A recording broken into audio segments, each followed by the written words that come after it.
आज के इस न्यू लेक्चर में हम स्टार्ट करने वाले हैं अपने एक न्यू चैप्टर जिसका नाम है तरंग प्रकाश की।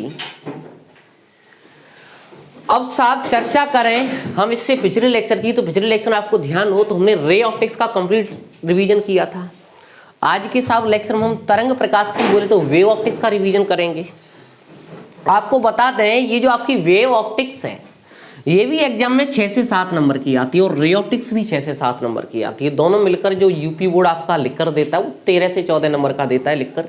अच्छा साहब, तरंग प्रकाश की का जो रिवीजन है वो डिवाइड किया गया है 2 पार्ट में। बोले तो 2 दिन में खत्म होगा इसका रिवीजन। आज की क्लास में भैया हम रिवाइज करेंगे पार्ट 1 को। चर्चा करें हम तरंग प्रकाश की तो भैया चैप्टर के नाम से ही हमें मालूम चल जाता है कि इसमें प्रकाश को किसके रूप में चलाना होता है? तरंगों के रूप में। किरण प्रकाश की में प्रकाश को चलाया जाता है किसके रूप में? कणों के रूप में, किरणों के रूप में।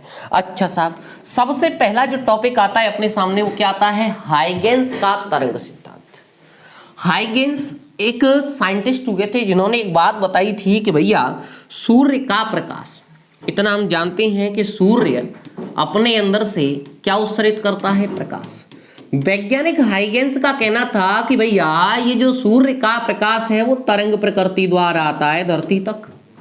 कौन सी प्रकृति द्वारा? तरंग प्रकृति द्वारा। अब सब क्वेश्चन आता है कि तरंग किसे कहते हैं, तो भैया तरंग किसे कहते हैं इसे भी रिवाइज कर लेते हैं। सिंपल सी बात है कि अगर कोई ऊर्जा स्रोत है, ऊर्जा उत्सर्जित हो रही है, तो भाई साहब ऊर्जा को एक जगह से दूसरे जगह पहुंचाने के लिए 2 प्रकार बताए गए थे आपको, एक कण प्रकृति एक तरंग प्रकृति। कण प्रकृति में क्या होता है कि कोई कण ऊर्जा लेता है और ऊर्जा लेकर एक जगह से कहां चला जाता है? दूसरी जगह। तरंग प्रकृति में क्या होता है? तरंग प्रकृति में उत्सर्जित ऊर्जा माध्यम के कणों को मिलती है। किसको मिलती है? माध्यम के कणों को। जैसे सपोज करो एक कण दिखा दिया, दूसरा कण दिखा दिया, तीसरा कण। अब जैसी ऊर्जा मिलती है कणों को तो ये कण अपने स्थान पर कंपन करने लगते हैं। क्या करने लगते हैं? कंपन। कंपन का मतलब क्या है कि ये कण अपनी स्थिति के इर्द गिर्द गति करेगा। ठीक है। अच्छा साहब, ये भी कंपन करने लगेगा। अब भाई साहब जैसे ही कंपन करेंगे तो माध्यम, कोई पदार्थ है, कोई माध्यम है तो उसमें 3 कण तो होंगे नहीं, असंख्य कण होंगे। जैसे ही कंपन गति करता है तो आगे वाले से टक्कर कर देता है। क्या कर देता है? टक्कर। अब जब भाई साहब टक्कर हो जाती है, सेम ऐसी बात है, एक कड़ी है एक कड़ी है। अब साहब इसने कंपन करना स्टार्ट किया तो पक्की बात है आगे वाले से टक्कर करेगा। और टक्कर से क्या होता है कि साहब इसकी कुछ ऊर्जा अगले वाले कण को मिल जाती है, वो भी शुरू हो जाता है, बोले तो कंपन करने लगता है। इस प्रकार एक कण दूसरे को ऊर्जा देता है, दूसरा तीसरे को ऊर्जा देता है, तीसरा चौथे को ऊर्जा देता है, और ये जो डिस्टरबेंस उत्पन्न होता है इसी को हम क्या बोल देते हैं? तरंग बोल देते हैं। वैज्ञानिक हाइगेंस का कहना था कि प्रकाश ऊर्जा सूर्य से धरती तक किसके द्वारा आती है? तरंग प्रकृति द्वारा आती है। यहां से आपको एक चीज मिली होगी कि भाई साहब तरंग बनने के लिए क्या चाहिए? कण चाहिए, बोले तो माध्यम चाहिए। क्या चाहिए? माध्यम। तरंग के संचरण के लिए माध्यम की आवश्यकता होती है। अब साहब जैसे ही हाइगेंस ने बात बताई कि सूर्य का प्रकाश पृथ्वी तक तरंग प्रकृति द्वारा आता है तो लोगों ने क्वेश्चन किया कि हाइगेंस भैया तुम एक बात बताइए, सूर्य का प्रकाश तुम तरंग द्वारा ला रहे हैं, लेकिन सूर्य और पृथ्वी के बीच में लाखों किलोमीटर की ऐसी लेयर है कि जहां पर निर्वात है। निर्वात है बोले तो माध्यम नहीं है, और निर्वात में तरंग चल नहीं सकती क्योंकि तरंग संचरण के लिए क्या चाहिए? माध्यम। तो भाई साहब इसका जवाब देने के लिए वैज्ञानिक हाइगेंस ने क्या किया? उसने बताया कि जहां तुम निर्वात बता रहे हैं वहां पर एक प्रकार के कण होते हैं। कौन? ईथर। बोले तो वैज्ञानिक हाइगेंस ने तरंग संचरण के लिए एक नए माध्यम की परिकल्पना की थी, ईथर की। ठीक है भाई। अब साफ इसकी थ्योरी का मेकअप करके कैसे लिखते हैं? सबसे पहले ये जो सिद्धांत दिया था साल 1678 में दिया गया था। तो कैसे लिखते हैं? सिंपल सी बात है कि सन 1678 में वैज्ञानिक हाइगेंस ने बताया कि प्रकाश तरंग प्रकृति द्वारा चलता है। कौन सी प्रकृति द्वारा चलता है? तरंग प्रकृति द्वारा। और साहब इन तरंगों की जो चाल होती है वही होती है जो कि प्रकाश की चाल है, 3 × 10⁸ मीटर पर सेकंड। तरंगों के संचरण के लिए उन्होंने सर्वव्यापी माध्यम किसकी कल्पना की थी? ईथर की। सर्वव्यापी बोले तो सभी जगह व्याप्त है। कहां पर व्याप्त है? सभी जगह। ठीक है भाई। अच्छा साहब, इसके बाद साहब नेक्स्ट टॉपिक की तरफ चलते हैं। नेक्स्ट टॉपिक आता है तरंगाग्र। तरंगाग्र एग्जाम में कभी कभी पूछ लिया जाता है 1 नंबर में। क्या होता है तरंगाग्र? इतना तो आपको बता दिया कि भाई साहब जैसे ही ऊर्जा स्रोत से ऊर्जा निकलती है तो तरंग बनने के लिए ऊर्जा माध्यम के कणों को मिलती है और माध्यम के कण क्या करने लगते हैं, कंपन। सपोज करो कि भाई साहब ये कण स्रोत से समान दूरी पर है और इन तीनों कणों को समान समय पर समान ऊर्जा मिली, सेम टाइम पर सेम एनर्जी मिली, और जैसे ही सेम टाइम पर एनर्जी मिली तो सेम टाइम पर कंपन स्टार्ट करेंगे। अब साहब कंपन कैसे हो रहे हैं कि ये आगे जाता है तो ये भी आगे जाता है, ये भी आगे जाता है, ये पीछे बढ़ता है तो ये भी पीछे बढ़ता है, ये भी पीछे बढ़ता है। ऐसे कंपनों को कहते हैं समान कला में कंपन, बोले तो साथ साथ कंपन।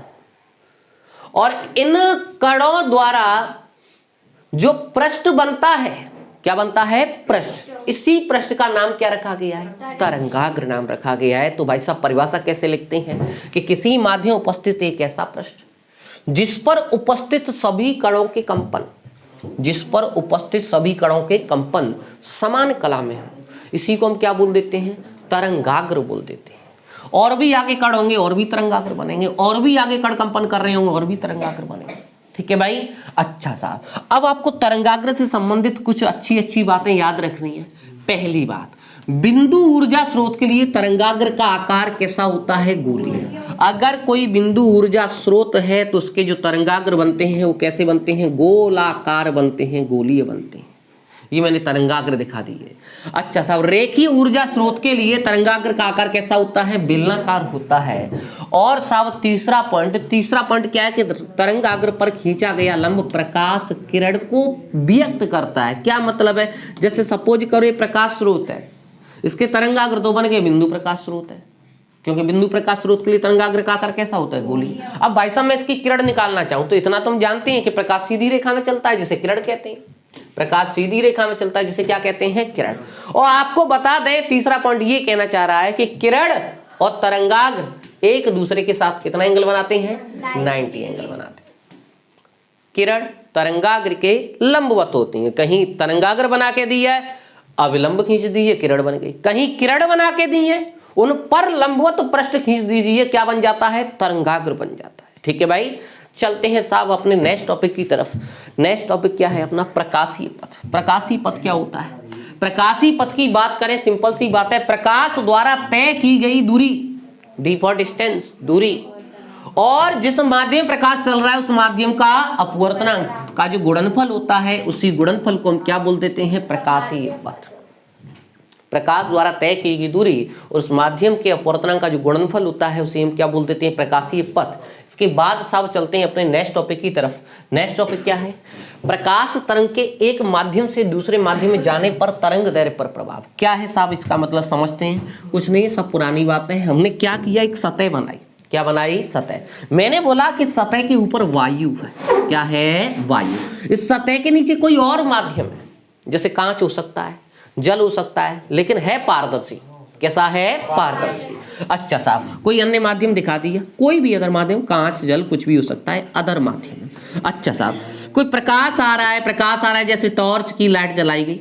क्या जलाई गई, टॉर्च की लाइट। इतना आप जानते हैं पहले से कि भाई साहब जब प्रकाश एक माध्यम से दूसरे में जाता है तो अपनी मार से क्या हो जाता है, विचलित हो जाता है। विचलित होने की घटना का नाम हमने रखा था अपवर्तन। यहाँ पर प्रकाश को किसके रूप में चला रहे हैं, तरंगों के रूप में, तरंगों के रूप में चला रहे हैं।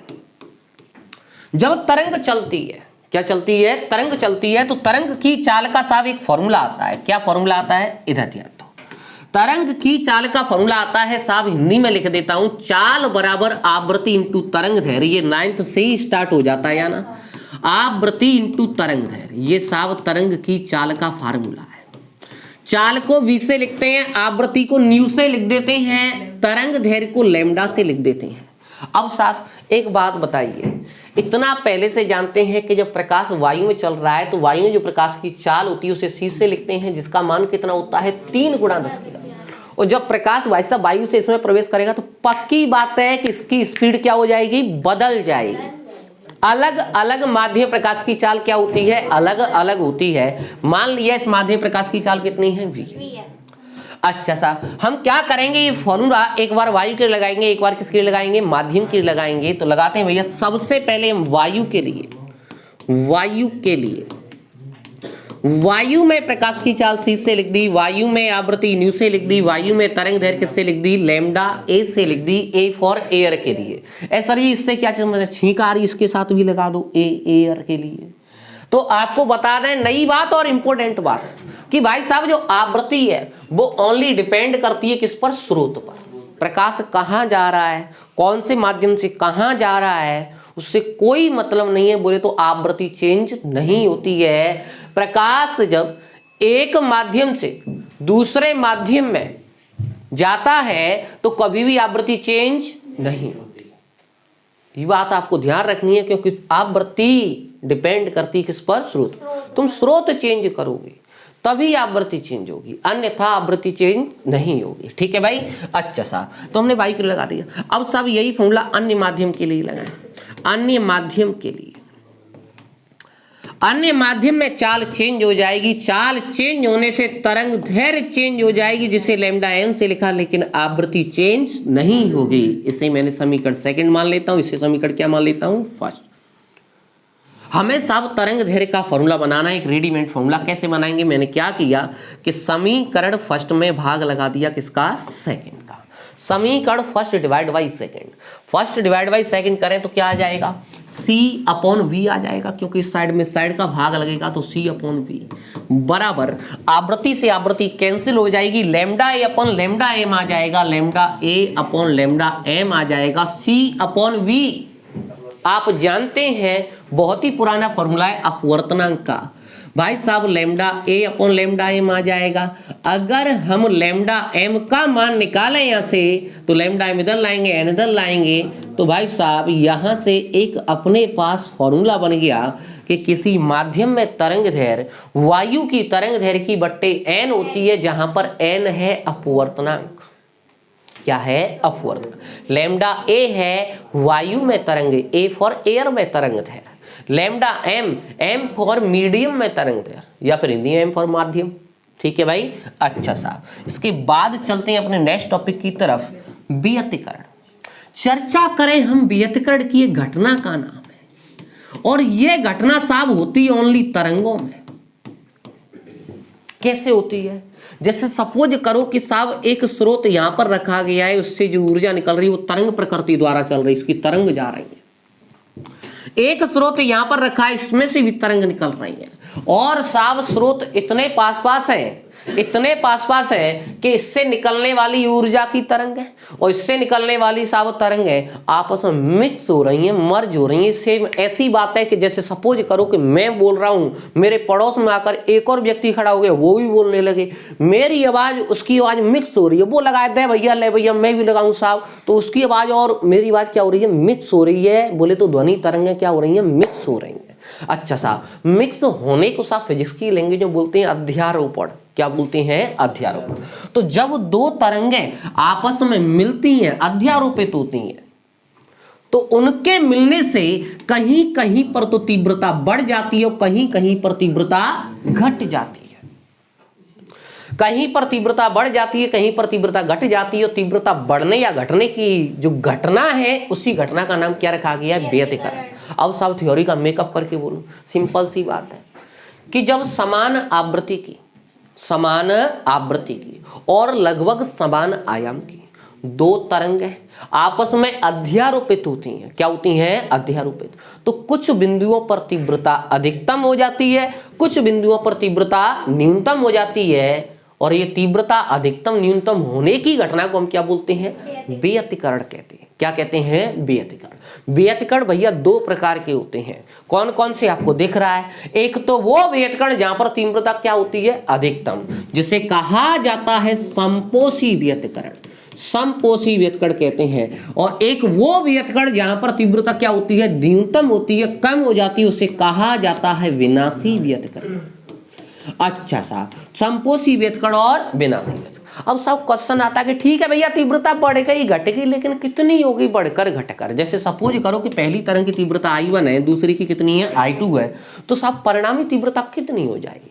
तो परिणामी तीव्रता कितनी हो जाएगी, तो साहब वो भी पढ़ लेते हैं जो कि आपके सामने है, व्यतिकरण की घटना में परिणामी तरंग की तीव्रता। तो परिणामी तरंग की तीव्रता निकालने के लिए एक समीकरण बनाया गया है, I बराबर I1 plus I2 plus 2 root में I1 I2 cos फाई। ये सब आपको परिणामी तीव्रता के लिए फॉर्मूला ध्यान रखना है, जहां पर I1 होती है पहली तरंग की तीव्रता, I2 होती है दूसरी तरंग की तीव्रता, और सब फाई होता है कलांतर, फाई साहब होता है कलांतर। अच्छा साहब, अब साहब समीकरण याद होने के साथ साथ आपको थोड़ा दिमाग लगाना आना चाहिए। कैसे कि जैसे सपोज करो कि कहीं समपोषी व्यतकरण हो रहा है, तो पक्की बात है कि समपोषी व्यतकरण में परिणामी तीव्रता क्या होगी? अधिकतम।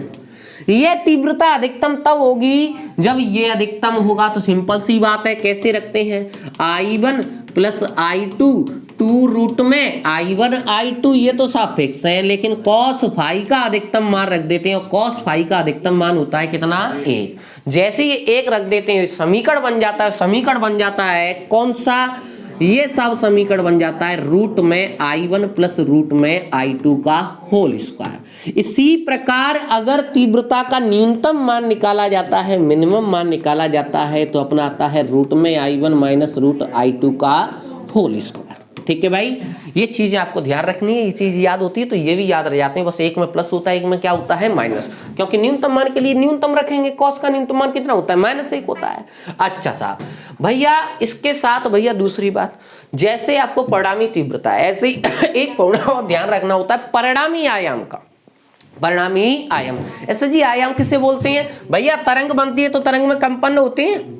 ये कंपन करता हुआ कण अपनी माध्य अवस्था से जितनी अधिकतम दूरी तक जाता है उसे हम क्या बोलते हैं? आयाम बोलते हैं। क्या बोलते हैं? आयाम। कंपन करता हुआ कण अपनी माध्य अवस्था से जितनी अधिकतम दूरी तक जाता है क्या कहते हैं? आयाम। साहब पहली तरंग का आयाम मान लो A1 है, दूसरी का A2 है, तो परिणामी आयाम कितना होगा? अच्छा साहब, परिणामी आयाम के लिए फॉर्मूला बनाया गया, वो बनाया गया है R बराबर रूट में A1 square plus A2 square plus 2A1 A2 cos phi. ऐसे इससे भी अधिकतम और न्यूनतम मान निकाल आते हैं। अगर R मैक्सिमम निकाले हम, तो R मैक्सिमम के लिए साहब जो अपना फॉर्मूला आ जाता है वो आ जाता है A1 प्लस A2। ऐसे ही R न्यूनतम निकाले, मिनिमम निकाले, तो -1 रखेंगे, A1 माइनस A2 आ जाता है साहब। ये चीज़ आपको कभी कभी आती रहती है एग्जाम में। ठीक है भाई, इंपॉर्टेंट ही होते हैं मेन फॉर्मूले। अगर मेन फॉर्मूले याद है तो ये तो बन जाते हैं तुरंत। अधिकतम के लिए अधिकतम रख दो, न्यूनतम के लिए क्या रख दो? न्यूनतम रख दो। अच्छा साहब, इसके बाद साहब आपको थोड़ी थोड़ी इनसे संबंधित कौन सी बातें याद रखनी है, इधर ध्यान दो। एक बात बताइए, हमने अभी समपोषी व्यतकरण के लिए तीव्रता निकाली थी। समपोषी व्यतकरण में तीव्रता अधिकतम होती है, और अधिकतम तीव्रता के लिए हमने cos फाई का अधिकतम मान रखा था कितना? 1। अच्छा साहब, ये समपोषी व्यतकरण में, समपोषी व्यतकरण में इतना तुम जानते हैं कि भैया cos में एक जो वैल्यू होती है वो 0 की होती है या फिर 2 पाई की होती है। जब इसे शॉर्ट में लिखते हैं तो फाई बराबर आ जाता है 2n पाई। मेन बात यह कि समपोषी व्यतकरण में कलांतर का फॉर्मूला है 2n पाई, जहां पर n 0 हो सकता है, 1 हो सकता है, बोले तो कोई पूर्ण संख्या हो सकती है। क्या हो सकती है? पूर्ण संख्या। और साहब विनाशी व्यतकरण में, विनाशी व्यतकरण में साहब फाई बराबर आ जाता है 2n माइनस 1 इंटू पाई। अब साहब कलांतर फाई और पथांतर में रिलेशन होता है कलांतर अपॉन 2 पाई बराबर पथांतर बट्टे लैम्डा। डेल्टा एक्स है पथांतर।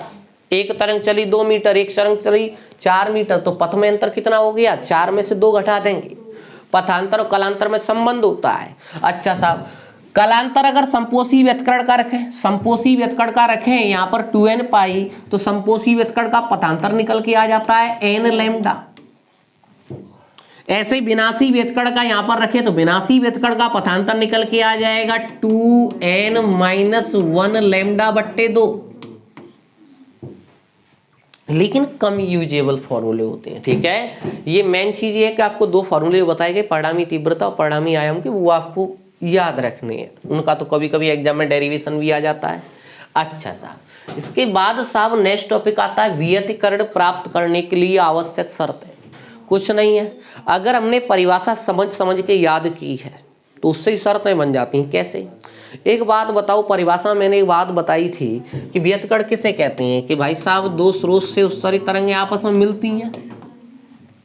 अब एक बात बताइए, तरंगें आपस में कब मिलेंगी? जब तरंग पास पास होंगी। तरंग पास पास कब होंगी? जब स्रोत पास पास होंगे। तो भाई साहब एक शर्त तो यही हो गई किस घटना के लिए, स्रोत पास पास होने चाहिए, निकट होने चाहिए। दूसरी बात भैया, परिभाषा में एक शब्द आता है कि जब समान आवृत्ति की दो तरंगें, परिभाषा में ये शब्द है जब समान आवृत्ति की दो तरंगें, बोले तो इस घटना के लिए आवृत्ति कैसी होनी चाहिए? समान होनी चाहिए। तीसरी बात, परिभाषा में एक शब्द आता है लगभग समान आयाम की दो तरंगें। जब समान आवृत्ति तथा लगभग समान आयाम की दो तरंगें आपस में अध्यारोपित होती हैं, परिभाषा में लिखा रहता है, तो उसी से साहब हमने ये शब्द उठा लिया कि आयाम भी लगभग कैसे होने चाहिए? समान होने चाहिए। आयाम समान या लगभग समान होनी चाहिए। चौथी बात, नई बात याद कर लो, क्या कि इस घटना के लिए स्रोत कला संबद्ध होने चाहिए। क्या होने चाहिए? कला संबद्ध।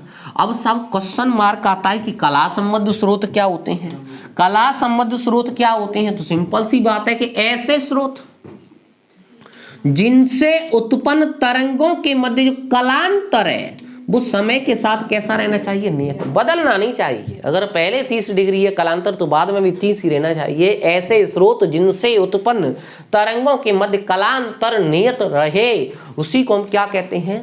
कला संबद्ध स्रोत। ठीक है भाई। अब सब हकीकत बात यह है कि हमने वेव ऑप्टिक्स में एक तो हाइगेंस की बातों को रिवाइज किया, परिणामी तीव्रता, और साहब व्यतिकरण को रिवाइज किया। व्यतिकरण भी अभी पूरा रिवाइज नहीं किया है। अच्छा साहब, अब क्वेश्चन मार्क आता है कि साहब इससे कैसे कैसे क्वेश्चन बनते हैं, तो समझते हैं भैया। सबसे पहला जो क्वेश्चन आपके सामने स्क्रीन पर वो क्या है? तरंगाग्र की परिभाषा लिखी है। तरंगाग्र की परिभाषा अभी बताई थी, फिर एक बार रिवाइज करा दूं। सिंपल सी बात है, किसी माध्यम उपस्थित एक ऐसा पृष्ठ जिस पर उपस्थित सभी कणों के कंपन समान कला में हो, क्या कहलाता है? तरंगाग्र कहलाता है। इसके बाद साहब जो नेक्स्ट टॉपिक आता है अपना, वो क्या आता है? उत्तल लेंस के फोकस पर रखे बिंदु प्रकाश स्रोत के कारण लेंस से निर्गत तरंगाग्र को निरूपित कीजिए। अच्छा साहब, ये थोड़ा डरावना क्वेश्चन होता है, इससे डर जाते हैं लोग। क्यों डर जाते हैं? क्योंकि बहुत ही कठिन क्वेश्चन है। उत्तल लेंस बना लो। परवी काय की पड़ रही है, काय का डरावना है? उत्तल लेंस बना लिया। के फोकस पर रखे प्रकाश स्रोत, हमने इसका फोकस बनाया। एक प्रथम फोकस होता है, क्या होता है? द्वितीय फोकस। तो वित्त प्रकाश रखे, स्रोत रखेंगे नहीं, काय पे रखेंगे? प्रथम प्रकाश स्रोत। हमने प्रथम फोकस पर भैया प्रकाश स्रोत रख दिया, तो पक्की बात है कि जहां में तक किरण निकलेंगे, हमने किरण निकाल दी। लेंस का काम होता है अपवर्तन करना, और इतना आपको सिखाया था कि प्रथम फोकस एक ऐसा बिंदु होता है जिससे होकर आने वाली किरण अपवर्तन के बाद समांतर हो जाती है। ये प्रथम फोकस की परिभाषा कहती है। प्रथम फोकस एक ऐसा बिंदु होता है कि इससे आने वाली किरण अपवर्तन के बाद कैसी हो जाती है? समांतर हो जाती है। तो भाई साहब प्रकाश स्रोत हमने प्रथम फोकस पर रख दिया, तो पक्की बात है स्रोत में से किरण निकलेंगी, अपवर्तन के बाद समांतर होंगी। क्योंकि प्रथम फोकस क्या करें, आने वाली किरण कैसी हो जाती है? समांतर। कारण लेंस से निर्गत तरंगाग्र निरूपित कीजिए। अभी तो भैया किरण बनाई है। क्या बनाई है? किरण। अगर हम तरंगाग्र बनाए तो बिंदु ऊर्जा स्रोत के लिए तरंगाग्र का आकार कैसा होता है? गोलीय। बिंदु ऊर्जा स्रोत के लिए कैसा है? गोलीय। लेकिन आगे जाकर ये किरण समांतर हो गई। अब सब हमें निर्गत तरंगाग्र बनाना है, तो निर्गत तरंगाग्र किरणों के लंबवत होता है, तो किरणों पर लंबवत पृष्ठ खींच दिया। क्या खींच दिया? लंबवत पृष्ठ। ये अपने क्या बन गए? तरंगाग्र, जो कि समतल तरंगाग्र है। कैसा है? अगर किरणें समांतर होती हैं तो इनका तरंगाग्र कैसा बनता है? समतल बनता है। कैसा बनता है? समतल। तो सर जी हो गया क्वेश्चन, बस हो गया, निरूपित करना, निरूपित हो गया। ठीक है भाई। अच्छा सर जी ऐसे चील मिला हुआ करके आंसर आ जाता है? हाँ ऐसे ही आ जाता है इसका आंसर। ठीक है भाई। अच्छा सर चलते हैं भैया नेक्स्ट क्वेश्चन की तरफ। नेक्स्ट क्वेश्चन भैया क्या है? पूरे तरीके सबसे कठिन क्वेश्चन आया आज का। व्यतिकरण की परिभाषा लिखनी अभी समझाई थी। जब समान आवृत्ति की लगभग समान आयाम की दो तरंगें आपस में मिलती हैं तो उनके मिलने से कुछ बिंदुओं पर तीव्रता अधिकतम हो जाती है, कुछ बिंदुओं पर तीव्रता क्या हो जाती है? न्यूनतम। यही घटना अपनी क्या कहलाती है? व्यतिकरण कहलाती है। ठीक है भाई। इसके बाद साहब नेक्स्ट क्वेश्चन है, व्यतिकरण के लिए आवश्यक भारतें नहीं है भैया, शर्तें हैं। क्या है? शर्तें। ठीक है। आवक नहीं है, आवश्यक है। और एक तरीका बहुत ही भयंकर तरीके से लिखा है, आवश्यक। ठीक है भाई। अच्छा साहब, तो व्यतिकरण के लिए आवश्यक शर्तें आपको अभी सिखाई थी। पहली शर्त, स्रोत निकट होनी चाहिए। दूसरी शर्त आवृत्ति समान होनी चाहिए, आयाम समान या लगभग समान होना चाहिए। चौथी शर्त कला संबद्ध स्रोत होने चाहिए। नेक्स्ट क्वेश्चन पूछा गया कि कला संबद्ध स्रोत से क्या तात्पर्य है? ऐसे स्रोत जिनसे उत्पन्न तरंगों के मध्य कलांतर समय के साथ कैसा बना रहे, नियत बना रहे, उसे हम क्या बोलते हैं? कला संबद्ध स्रोत। आइए साहब, इसके बाद बहुत ही कठिन क्वेश्चन है, आज का सबसे कठिन क्वेश्चन है। क्या कह रहा है कि एक किरण पुंज एक माध्यम से दूसरे माध्यम में प्रवेश करता है, इसका कौन सा गुण नहीं बदलता है? नहीं बदलता है भैया, आवृत्ति नहीं बदलती। क्या नहीं बदलती है? ये आपको ध्यान रखना है, बहुत पूछा जाता है एग्जाम में क्वेश्चन। इसके बाद भैया चलते हैं अपने नेक्स्ट क्वेश्चन की तरफ। प्रकाशीय पथ से क्या तात्पर्य? अभी ये सब समझाया। प्रकाश द्वारा तय की गई दूरी और उस माध्यम का अपवर्तनांक का जो गुणनफल होता है उसे हम क्या बोलते हैं? प्रकाशीय पथ बोलते हैं। इसके बाद साहब नेक्स्ट क्वेश्चन, और आज का पहला न्यूमेरिकल है आपके सामने आज की क्लास में, कि न्यूमेरिकल नहीं आया अभी तक। आइए साहब, क्या है न्यूमेरिकल? आपको बता दें सबसे पहले इस क्वेश्चन के बारे में, पिछले 3 साल से लगातार आ रहा है, संख्या बदल के क्वेश्चन यही रहता है, थ्योरी सेम रहती है, बस ये 2 चीजें बदलता रहता है। ठीक है भाई, ये मैंने 2023 का दिया है, लेकिन सेम क्वेश्चन 2024 में भी आया था। ठीक है भाई, पहले भी आ चुका है एक आध बार। अच्छा साहब, क्या है क्वेश्चन? बोल रहा है कि 9i और 4i तीव्रता की 2 तरंगें। कितनी तरंगें? 2 तरंगें। पहली तरंग की तीव्रता i1 से लिखी कितनी है? 9i। दूसरी तरंग की तीव्रता i2 से लिखी कितनी है? 4i है। परिणामी तीव्रता ज्ञात करो। परिणामी तीव्रता ज्ञात करनी है। फर्स्ट, जब स्रोत कला संबद्ध हो और जब स्रोत कला असंबद्ध हो। कुछ नहीं है, यही डरावने शब्द है बस। ठीक है भाई, आइए साहब, क्या पूछी हमें? परिणामी तीव्रता। परिणामी तीव्रता का फॉर्मूला लगाओ। I बराबर i1 plus i2 plus 2 root में i1 i2 cos। परिणामी तीव्रता फॉर्मूला लगा दिया। जब स्रोत कला संबद्ध हो, कला संबद्ध स्रोत के लिए, आइए साहब हट जा, कला संबद्ध स्रोत के लिए, कला संबद्ध स्रोत के लिए भैया केवल आपको इतना ध्यान रखना है, तीव्रता तो आपको दे ही रखी है, पहली की दे रखी है, दूसरी की दे रखी है, कलांतर नहीं दिया है, लेकिन कलांतर के लिए एक शब्द दिया है कि स्रोत कैसे हैं? कला संबद्ध। कला संबद्ध उन्हें बोलते हैं जिनका कलांतर कैसा रहता है? नियत, बदलता नहीं है। ठीक है भाई। अच्छा साहब, तो आपको एक बात याद रखनी है कि जब भी स्रोत कला संबद्ध हो तब तो कलांतर होता है 0, और जब भी स्रोत कला असंबद्ध हो तब कलांतर होता है भैया π/2। ये आपको 2 चीजें ध्यान रखनी है। ठीक है, ऐसे समझो कि भैया इसे रट लो। ठीक है, ये आपको ध्यान रखना है। वैसे मैं बोलता नहीं रटने के लिए, मेन बात है 2 शब्द आप रट लीजिए। कला संबद्ध के लिए कलांतर कितना होता है? 0। कला असंबद्ध स्रोत के लिए कलांतर कितना होता है? π/2। तो एक बार तो हम क्या करेंगे? फाई की पर क्या रखेंगे? 0 रखेंगे। एक बार फाई की पर क्या रखेंगे? π/2 बोले तो cos 90 रखेंगे। cos 0 की वैल्यू आप जानते हैं 1 होती है, cos 90 की वैल्यू कितनी होती है? 0 होती है। सॉल्व करते हैं भैया कला संबद्ध स्रोत के लिए। पहली तरंग की तीव्रता कितनी है? 9i, 4i प्लस 2 रूट में i1, 9i 4i cos phi, कलांतर कितना रखेंगे? 0। cos 0 की वैल्यू कितनी हो जाएगी? 1। 9 चौके 36 का रूट 6i स्क्वायर का i आ जाएगा, 6i बन जाएगा। 6i और 4i 10i, 10i और 9i 25। शाबाश, बहुत बढ़िया। 9 चौके 36, 36 6 दूनी कितना हो जाएगा? 12, 12 और 4 16 और 9 25, 25i हो जाएगा। क्या हो जाएगा? 25i। ठीक है भाई। अच्छा साहब, इसके बाद आपको एक बात और ध्यान रखनी है कि फाई का मान फिर क्या रखेंगे? पहले तो लिखेंगे कला असंबद्ध स्रोत के लिए, इसमें 2 क्वेश्चन है। कला असंबद्ध स्रोत के लिए कॉस कितना रखेंगे? 0। ये पूरा 0 हो जाएगा, आंसर आ जाएगा 9 और 4 13i। ठीक है भाई, 2 बातें आपको ध्यान रखनी है।